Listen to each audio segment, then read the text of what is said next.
வணக்கம் மக்களே! நெறைய சோஷியல் மீடியால பல வீடியோஸ் எல்லாம் ஷேர் ஆகிட்டு இருக்கு. பலவேறு கதைகள், பல்வேறு படங்கள் இந்த மாதிரி நெறைய விஷயங்கள் ஷேர் ஆகிட்டு இருக்கு. டெய்லியும் பல ரீல்ஸ் எல்லாம் நாம பார்த்துக்கிட்டு இருக்கோம்.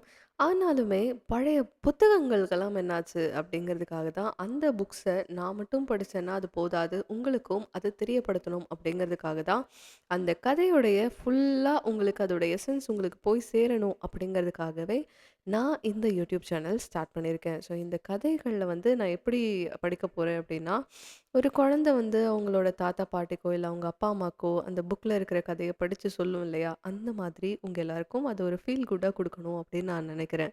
அதனால தான் உங்களுக்கு வந்து நான் சப்போஸ் ஏதாவது வார்த்தைகள் உங்களுக்கு புரியல, இது என்ன லைன்னு தெரியல அப்படிங்கிறதுக்காக தெரியாம போயிடக்கூடாதுங்கிறதுக்காக தான், நான் அதோடைய வீடியோல வந்து அந்த வரிகள எங்க நான் படிச்சுட்டு இருக்கேனோ, அந்த இடத்த அப்படியே ஓட விட்டுட்டே இருக்கேன். ஸோ இத பார்த்தும் நீங்க வந்து தப்பு உங்களுக்கு புரியல, என்ன இடம் புரியலையோ அந்த இடத்த நீங்க வந்து பார்த்துக்கலாம். ஏன்னா இதில பெருசா எந்த எடிட்டும் பண்ண போறதில்ல வாய்ஸ்ல. தப்பா இருந்தாலுமே அத அப்படியே வச்சுட்டு நான் திருத்திக்கணும் அப்படின்னு நினைக்கிறேன். அத கன்டினியூஸா நீங்களும் கேட்டுட்டு இருக்கலாம். நீங்க உங்களுடைய ஹெட்செட் மட்டும் காதுல போட்டுட்டு, அத அப்படியே கண்ண மூடிட்டு கேட்கறதா இருந்தாலும், கதைய ஃபுல்லா கேளுங்க.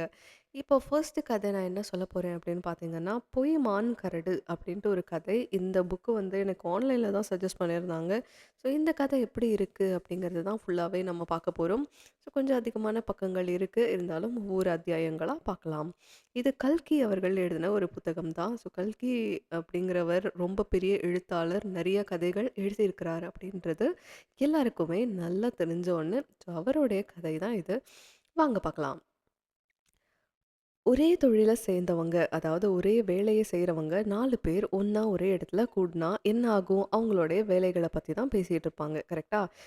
ஃபார் எக்ஸாம்பிள் நகைக்கடை வியாபாரிகள் எல்லாம் ஒண்ணா சேர்ந்தாங்க. ஒரு 4 பேர் ஒண்ணா சேர்றாங்க அப்படின்னா, தங்கம், வெள்ளி இதோடைய விலைகள்லாம் எப்படி இருக்கும்? அப்படிங்கிறத பத்தி பேசுவாங்க. இதுவே மளிகை கடைக்காரர்கள் எல்லாம் ஒண்ணா சேர்ந்தாங்கன்னா, துவரம்பருப்பு, மிளகாய் வத்தல், இல்ல மிளகு இதோடைய விலைகள பத்தி பேசுவாங்க. பத்திரிகையாளர்கள் எல்லாரும் ஒண்ணா சேர்ந்தாங்க அப்படின்னா, அந்த பத்திரிகையோடைய சர்க்குலேஷன்லாம் எப்படி இருக்கு? யார் அதிகமா என்னென்ன சொல்றாங்க? அந்த பத்தி விமர்சனங்கள்லாம் பேசிப்பாங்க. ஹைகோர்ட் ஜட்ஜுகள் 5, 6 பேர் ஒண்ணா சேர்ந்தா எத பத்தி பேசுவாங்கன்னு உங்களால சொல்ல முடியுமா?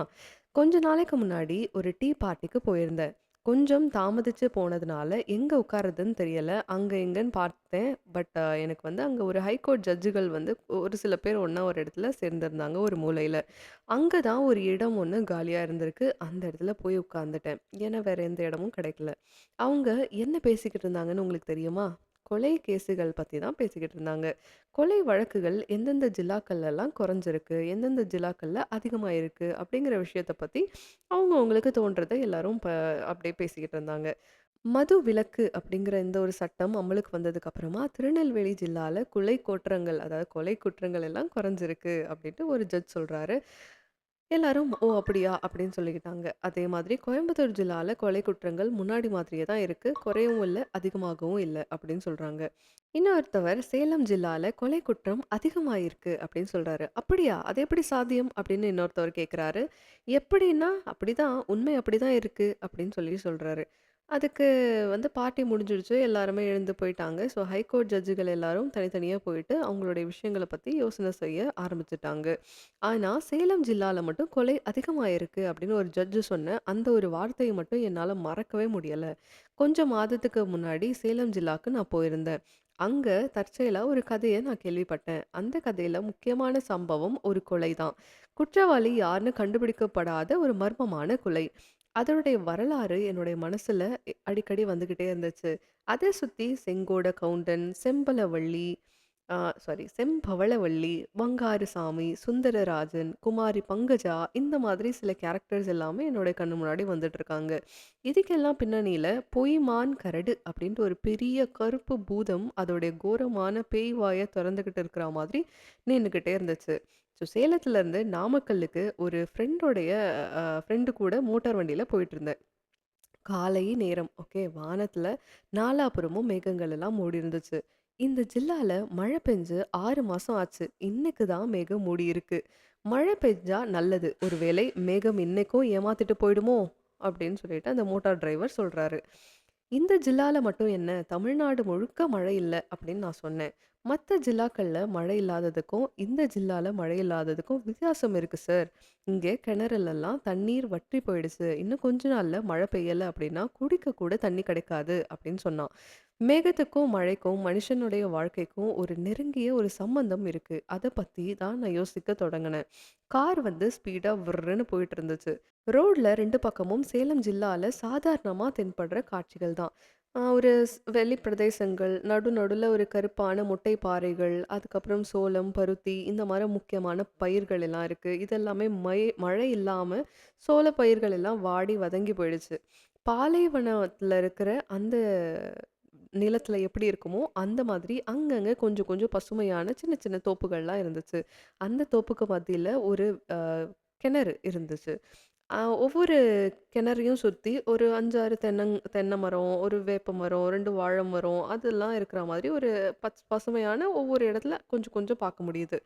அந்த கிணற வந்து கவளை ஏற்றம் போட்டு தண்ணீர் இறைச்சிட்டு இருப்பாங்க. கேணிகள்ல ஒரு சொட்டு தண்ணி இருக்கிற வரைக்கும் விடாம அதுலேருந்து சுரண்டி வயலுக்கு ஊத்திடுவாங்க.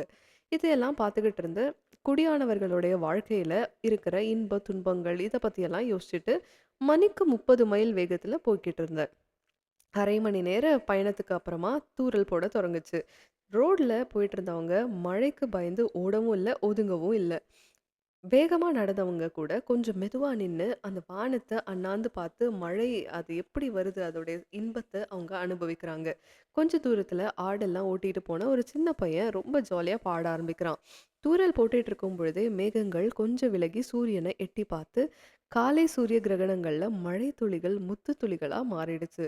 வானம் அந்த நேரத்துல மட்டும் முத்து மழை பெய்யறதாவே தோணுச்சு. ஏன்னா சுத்தமா மழையே இல்லாம இருந்தாங்க இல்லையா? அதனால. சாலை ஓரத்துல ஒரு கிராமம் ஒண்ணு வந்துச்சு.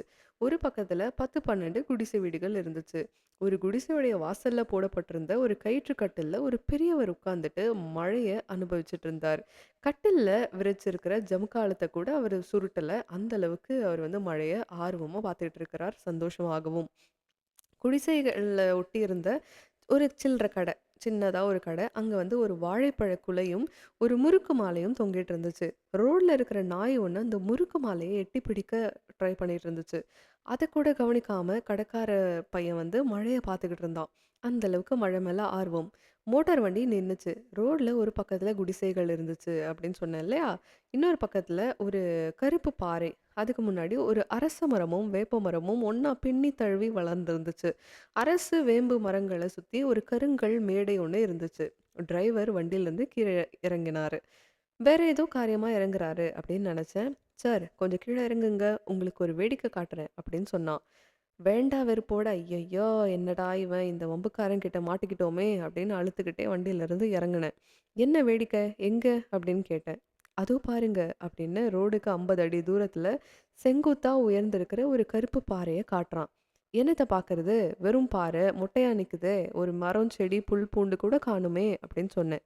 "இல்ல சார், அவசரப்படாம மெதுவா பாருங்க. பாறையில ஒரு பொந்து மாதிரி இருக்குதுல்ல, அதுக்குள்ள பாருங்க. நீங்க கதை எழுதுறவர் தானே! அதனால தான் உங்கள பார்க்க சொல்றேன். உங்கள மாதிரி ஆட்கள் தான் இத பார்க்கணும் சார்" அப்படின்னு சொல்லி சொல்றான். இத கேட்டதும் நானும் அவன் சொல்றதுல ஏதோ இருக்கணும் அப்படின்னு நினைச்சுக்கிட்டு அத ஆர்வமா பார்த்தேன். ஒரு கருப்பு பாறை, அதுல வந்து இருட்டா ஒரு பொந்து ஏதோ பொந்து மாதிரி ஏதோ தெரிஞ்சது. "தெரியுதா? மான் தெரியுதா?" அப்படின்னு டிரைவர் கேட்டான். "ஆ, ஆமா." அவன் சொன்னதுக்கு அப்புறம் பார்த்தா, அந்த பாறையில அந்த பொந்துக்குள்ள இருந்து ஒரு மான் எட்டி பார்க்கறது நல்லாவே தெரிஞ்சது. ஆனா, அந்த மான் அசையாமல், நகராம ஒரே இடத்துலயே நின்னுட்டு இருந்துச்சு. "ஆமா, அந்த பொந்துல இருக்கிறது மான் மாதிரி தெரியுதுப்பா. உள்ள பாறையில அப்படி மான் போல செதுக்கி வச்சிருக்காங்களோ?" அப்படின்னு கேட்டேன். "அதுதான் இல்ல சார். கிட்ட போய் பொந்துக்குள்ள பார்த்தா ஒண்ணுமே இல்ல. வெறும் இருட்டா தான் இருக்கும்.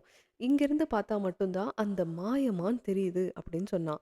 "நீ சொல்றத என்னால நம்பவே முடியலையே. அதுவும் மான் நிக்கிறது தான் நல்லா தெரியுதே. அங்கிருந்து நம்ம மேல தாவி குதிக்கிறா மாதிரி ரெடியா நிக்கிறா மாதிரி இருக்குதே!" அப்படின்னு சொல்றேன். "அதுதான் சார் வேடிக்கை. அதுக்காக தான் உங்கள இறங்கி போய் பார்க்க சொன்னேன். உண்மையிலேயே அந்த பொந்துக்குள்ள ஒண்ணுமே இல்ல. இங்கேருந்து பார்த்தா மான் நிக்கிறா மாதிரி தெரியும். இன்னைக்கு நேத்துக்கு கிடையாது சார். ரொம்ப காலமாவே இப்படி தான் இருக்கு. அதனால தான் இந்த பாறைக்கு பொய் மான் கரடு அப்படின்னு பெயரும் வந்திருக்கு. உங்களையும் என்னையும் மாதிரி எத்தன 1000 பேரு எத்தன காலமா இங்க நின்னு அந்த பொய் மான பார்த்து ஏமாந்து போயிருப்பாங்களோ!" அப்படின்னு சொன்னான் அந்த டிரைவர். "நான் ஒண்ணும் ஏமாறல. கட்டாயம் அங்க ஒரு மான் இருக்கு" அப்படின்னு நான் சொன்னேன். உங்களுக்கு நம்பிக்கை ஏற்படல அப்படின்ற மாதிரி இருக்கே! சரி வாங்க என் கூட போய் பார்க்கலாம் அப்படின்னு சொல்லிட்டு அந்த டிரைவர் கூப்பிடுறாரு. அவன அ பின்னாடியே அவன ஃபாலோ பண்ணிட்டு தட்டு தடுமாறி அந்த மலை பாறை மேலலாம் ஏறி குகைக்கு பக்கத்துல போய் எட்டி பார்த்தா, அதுக்குள்ள ஒரு மான், பாறையில செதுக்குன ஒரு மான் கட்டாயம் இருக்கணும் அப்படின்னு நினைச்சுட்டு தான் போனேன் பார்க்கறதுக்கு. ஆனா கடைசியில ஏமாந்து போனேன். வெறும் இருட்ட தவிர அந்த பொந்துக்குள்ள வேற எதுவுமே இல்ல. உடனே டிரைவர் "இப்ப நம்புறீங்களா?" அப்படின்னு கேட்குறான். கீழ இறங்கி வந்தோம். ரோட்ல நின்னுட்டு மறுபடியும் திரும்பவும் அதே இடத்துல பார்த்தேன். பார்த்தா அங்க ஒரு போலி மான், பொய் மான் ஏதோ அப்படியே நின்னுட்டே இருக்கிற மாரி நின்னுட்டு என்ன பார்த்து "ஹஹஹா ஏமாந்தியா?" அப்படின்னு சொல்ற மாதிரி இருக்கிற மாதிரியே இருந்துச்சு. ஸோ ஒரு முண்டு முரடுமா நின்னுட்டு ஒரு நெடும் பாறையில ஏதோ ஒரு பகுதியில ஒரு நிழல் தான் அந்த இடத்துல வந்து ஒரு மான் மாதிரி ஒரு தோற்றத்த குடுக்கும் அப்படிங்கிற மாதிரி நெனச்சுக்கிட்டேன்.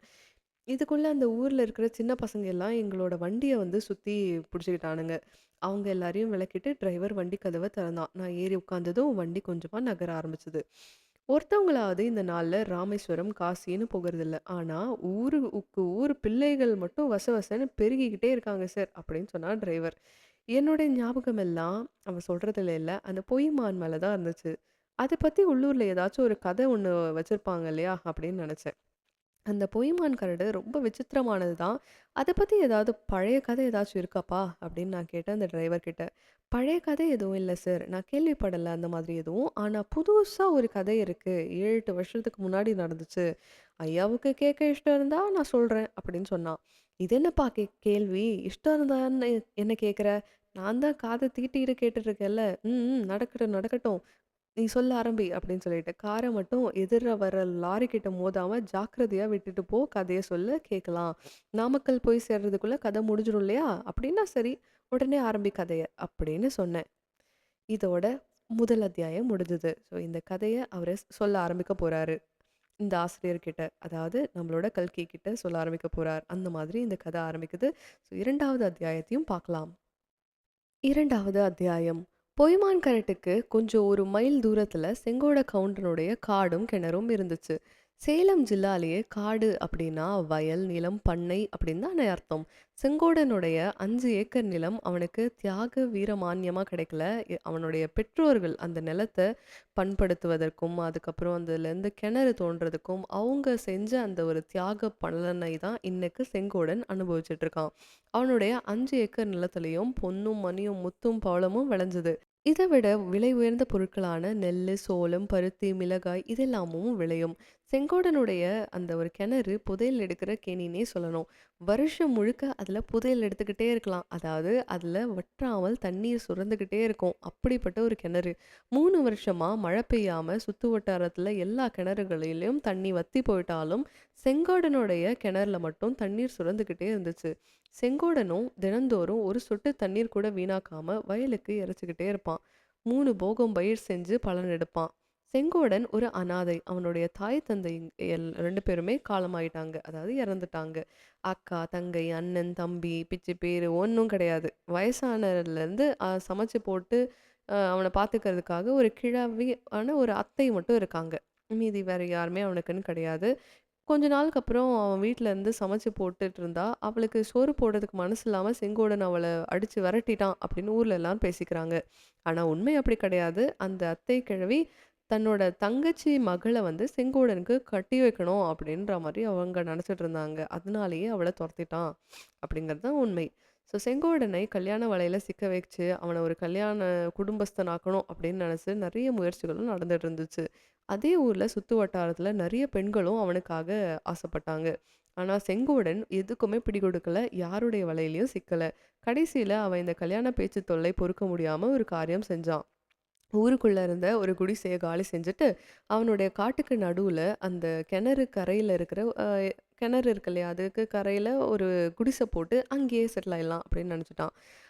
அதிலிருந்து செங்கோடனுக்கு மன நிம்மதி அதிகமாவே இருந்துச்சு. ஓகே அப்பாடா! அப்படின்னு செட்டில் ஆயிட்டாரு.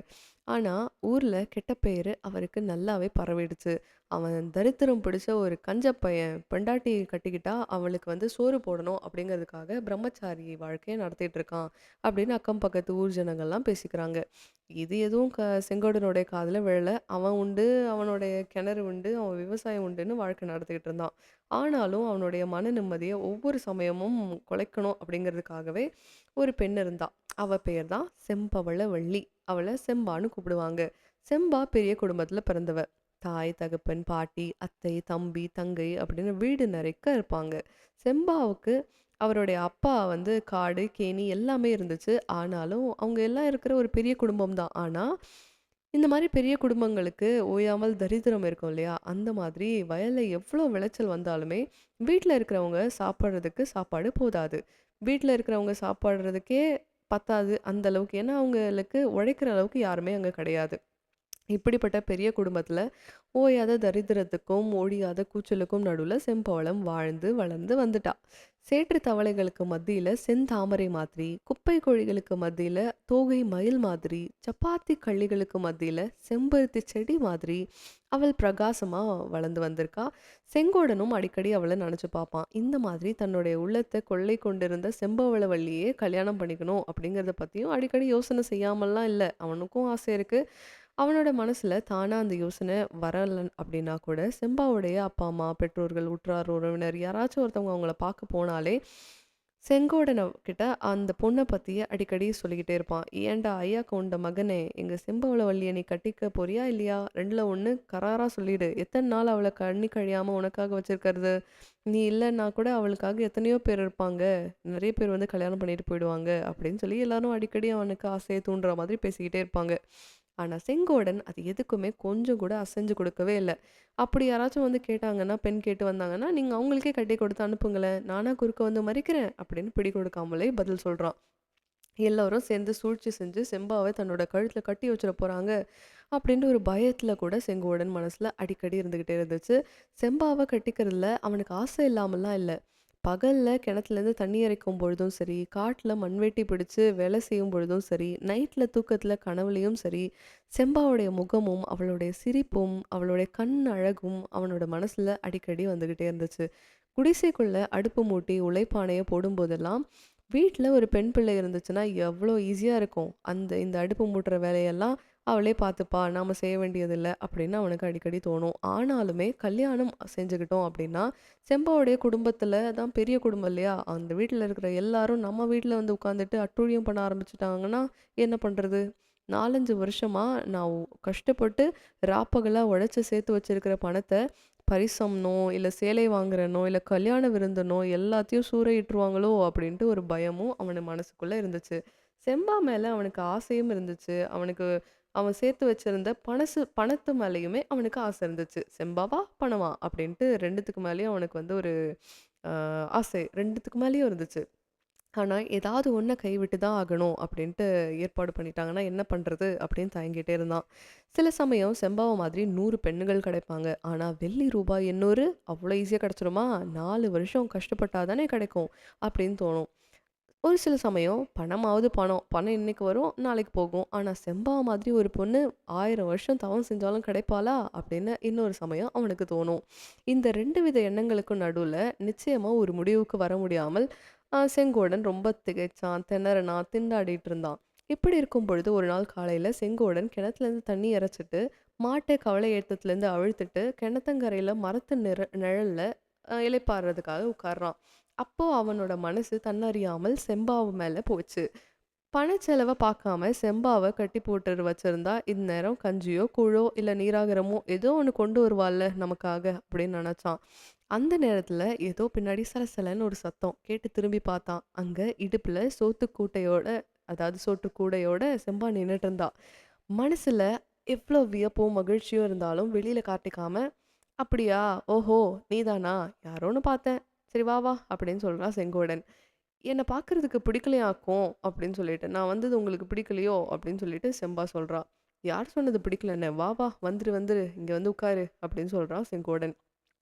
"இல்ல இல்ல நான் போறேன்" அப்படின்னு அரை மனசோட செம்பா திரும்பி போக பார்க்கறா. செங்கோடன் எழுந்து ஓடி போய் அவள வழி மறிச்சு, "வா வா வந்துட்ட, அப்புறம் கோச்சிட்டு போலாமா?" அப்படின்னு சொல்லி அவ கைய பிடிச்சு இழுத்து தன்னோட பக்கத்துல வந்து உட்கார வைக்கிறான். கொஞ்ச நேரம் அவங்க சும்மா இருந்தாங்க. ரொம்ப ஹை பிட்ச்ல அதாவது உச்சஸ்தாயின்னு சொல்லுவாங்க. அந்த ஒரு குரல்ல 2 குயில்கள் பாடுற குரல் கேட்டுச்சு. அணில் பிள்ளைகள் எல்லாம் கிளிக் கிளிக்ன்னு சத்தம் கொடுத்துட்டு இருந்துச்சு. குருவி ஒன்று அப்படியே சுவ்வுன்னு பறந்து போயிடுச்சு. "செம்பா "இங்க எப்படி வந்த? ஏதாவது காரியமா வந்தியோ என்ன?" அப்படின்னு சொல்லிட்டு செங்கோடன் கேட்குறான். "ஒரு காரியமும் இல்ல. சும்மா உன்ன பார்க்கத்தான் வந்தேன்" அப்படின்னு சொல்றா. "காரியம் இல்லாம வெறுமனே பார்க்கறதுக்கு யாராச்சும் வருவாங்களா?" அப்படின்னு கேட்குறான். "ஏன் வரமாட்டாங்களா? கவுண்டா, போன சனிக்கிழமை சின்னமன் நாயக்கப்பட்டிக்கு சினிமா பார்க்கறதுக்காக போயிருந்தோம். அதுல மோகனாங்கி அப்படின்ட்டு ஒருத்தி வந்தா. அவ தன்னோட புருஷனுக்காக என்னெல்லாமோ கஷ்டப்படுறா. உனக்கு தெரியுமா அது? அத பார்த்துட்டு அழாதவங்களே கிடையாது" அப்படின்னு சொல்றா. ஓஹோ! சினிமா பார்க்க போயிருந்தீங்களோ? ஏதோ கூடார சினிமா வந்திருக்குன்னு சொன்னாங்க. ஓ! அதுக்கு போனீங்களோ? யார் யார் போயிருந்தீங்க? அப்படின்னு கேட்குறான். அப்பா, அம்மா, தங்கச்சி, தம்பி எல்லாரும் தான் போயிருந்தோம். தலைக்கு 2 1/4 டிக்கெட்டு. மொத்தம் ரூ. 1 3 அணாவும் செலவாச்சு. போனா போகட்டும். இந்த மாதிரி அதிசய காட்சிகளை எங்க பார்க்க போறோம்? ரூ. 1000 கொடுத்தாலும் பார்க்க முடியுமா? அப்படின்னு அப்பா சொன்னாரு. நிஜமா எவ்ளோ நல்லா இருந்துச்சு தெரியுமா? நீ கூட போய் பார்த்துட்டு வா அப்படின்னு சொன்னா செம்பவளம். உங்களுக்கு என்னப்பா, நல்ல பணக்காரங்க, இஷ்டப்படி செலவு பண்ணுவீங்க.